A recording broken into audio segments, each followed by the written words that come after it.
Hello friends, welcome to Ramnath கூரக்கடை kitchen. இன்றைக்கி நம்ம பார்க்க போகிற ரெசிபி பார்த்திங்கன்னா நல்ல கிறிஸ்பியான நெத்திலி கருவாடு ஃப்ரை எப்படி செய்கிறதாங்க பார்க்க போகிறோம். இந்த ஃப்ரை பார்த்திங்கன்னா தயிர் சாதம், சாம்பார் சாதம், ரச சாதத்துக்கெல்லாம் ரொம்ப சூப்பராக இருக்குங்க. ரொம்ப ஈஸியாக செஞ்சிடலாம். வாங்க எப்படி பண்ணுறதுன்னு நம்ம வீடியோக்குள்ளே போய் பார்க்கலாம். நெத்திலி கருவாடு 100 கிராம் அளவுக்கு எடுத்திருக்கேங்க.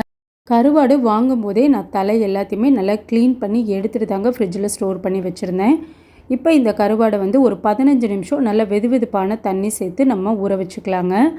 இந்த மாதிரி நம்ம ஒரு 15 நிமிஷம் ஊற வைக்கும்போது கருவாட்டில் இருக்க உப்பு, மண், தூசி எல்லாமே நல்லா நம்மளுக்கு கரைஞ்சி வந்துடுங்க. அதே மாதிரி க்ளீன் பண்ணுறதுக்கும் ரொம்ப ஈஸியாக இருக்கும். இப்போ ஒரு 15 நிமிஷம் கிட்ட ஆயிடுச்சுங்க. கருவாடு நல்லா ஊறி இருக்குது பாருங்கள். இந்த அளவுக்கு இந்த கருவாடை எப்படி க்ளீன் பண்ணுறதுன்னு பார்க்கலாங்க.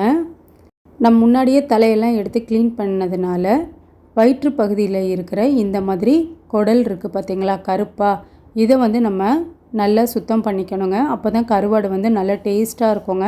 அந்த கசப்புத்தன்மை இருக்காது.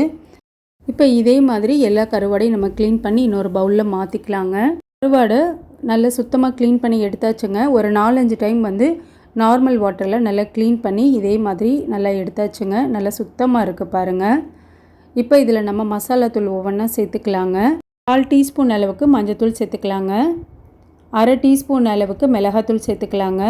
இது உப்பில்லாத கருவாடுனால நான் கொஞ்சமாக உப்பு சேர்த்துருக்கேங்க. உப்பு சேர்த்துட்டு நல்லா மிக்ஸ் பண்ணி விட்டுறலாங்க. கருவாடில் இந்த மசாலா எல்லாமே நல்லா கோட்டாகிற மாதிரி பாருங்கள். இந்தளவுக்கு நல்லா சூப்பராக கலந்து விட்டாச்சு. பார்க்கவே நல்லா கலர்ஃபுல்லாக இருக்குங்க. இனி நம்ம ஃப்ரை பண்ண ஆரம்பிச்சிடலாங்க. பேனில் கருவாடு பொரிக்க தேவையான அளவு எண்ணெய் சேர்த்துருக்கேங்க. கருவாடை மொத்தமாக சேர்த்திடாமல் கொஞ்சம் கொஞ்சமாக இந்த மாதிரி கைகளால் உதுத்து விட்டு சேர்த்துக்கோங்க. இப்போ இது கூடவே கொஞ்சமாக கருவேப்பிலை சேர்த்துக்கலாங்க. கருவேப்பிலையும் சேர்த்து நல்லா மொறுமொறுன்னு ஃப்ரை ஆகி வரும்போது சாப்பிட்றதுக்கு ரொம்ப நல்லா இருக்குங்க. இப்போ மிதமான தீயில் ஒரு 6-7 நிமிஷம் நான் அப்படியே விட்டுறேங்க. நல்லா ஃப்ரை ஆகி வரட்டும். இப்போ ஒரு பக்கம் நம்மளுக்கு நல்லா ஃப்ரை ஆயிடுச்சு. இப்போ இன்னொரு பக்கம் நம்ம பெரட்டி விட்டுக்கலாங்க. பாருங்கள், இந்தளவுக்கு நல்லா பெரட்டி விட்டாச்சு. இன்னொரு சைடுமே ஒரு 6-7 நிமிஷம் நல்லா ஃப்ரை ஆகட்டுங்க.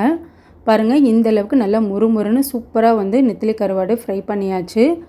வாசனை சும்மா கமகமன்னு சூப்பராக இருக்குதுங்க. பழைய சாதத்துக்கு இந்த கருவாடு தொட்டு சாப்பிட்டா ரொம்ப சூப்பராக இருக்குங்க.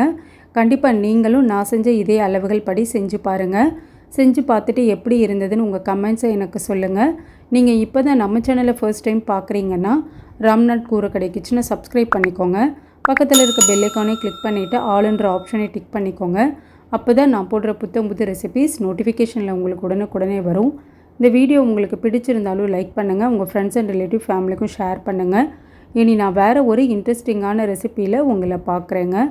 தேங்க்ஸ் ஃபார் வாட்சிங்.